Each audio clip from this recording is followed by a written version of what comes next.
ছোট বড় তরুণ সবার কাছেই বছরের বিশেষ একটা দিন ঈদের দিন। আর এই আনন্দের সাথে বড়দের কাছে সালামি নেওয়ার চল এই আনন্দকে যেন এক ভিন্ন মাত্রা দেয়।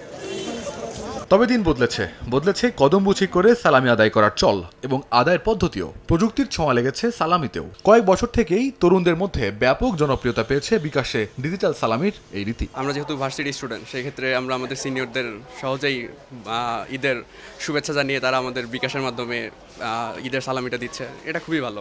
বা আমরাও এখন সিনিয়র, জুনিয়ররা সেই ক্ষেত্রে এটা দেওয়া হয়। এটা ভালো। আগে যেমন আমাদের ঈদ কার্ড হতো, ঈদ কার্ড সেল করতো আমাদের পাড়ায় মহল্লায়, সেটা এখনো হচ্ছে না। বাট হচ্ছে এখন অনেকে ট্রাই করছে ঈদ কার্ড দেওয়ার জন্য, আগের নস্টালজিক ওই ফিলটা আনার জন্য আর কি। বিকাশ অ্যাপের সেন্ড মানি থেকে ডিজিটাল গ্রিটিং কার্ডের মাধ্যমে সালামি পাঠিয়ে প্রিয়জনকে ঈদের শুভেচ্ছা কার্ড সাথে জানানো যায় ভালোবাসার অভিব্যক্তিও।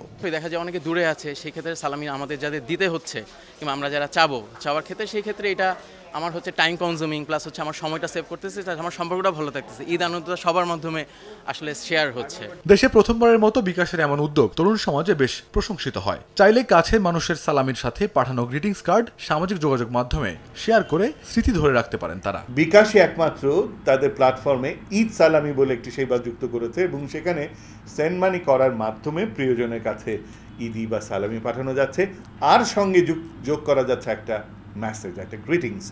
অর্থাৎ আমি সালামিও পাঠাবো এবং সেই সঙ্গে আমার প্রিয়জনকে একটা শুভেচ্ছা, স্নেহ, ভালোবাসার কথা জানালাম। ফলে এই সালামি পাওয়াটা অনেক আনন্দময় হলো, অনেক বেশি কাছের মনে হলো। আর যেসব প্রিয়জনরা দূরে থাকেন, হয়তো সামনাসামনি দেখা হবে না এই মুহূর্তে, তাদের জন্য কিন্তু সহজ হলো ঠিক ঈদের সময়টাতে প্রিয়জনদেরকে এই ঈদের আনন্দটুকু ভাগাভাগি করে নেওয়ার জন্য। তো আমরা এই সেবাটি আমরাই এনেছি এবং দেখতে পাচ্ছি যে বেশ গত কয়েক বছর যাবত ঈদের সময়টাতে সবাই খুব আনন্দের সঙ্গে এই সেবাটি ব্যবহার করছেন। ঈদের খুশি ছড়িয়ে পড়ুক সবার মাঝে, টুকরোই আনন্দের ভাগাভাগি হোক সানন্দে সোল্লাসে। ফয়সাল আহমেদ পিয়াস, সময় সংবাদ।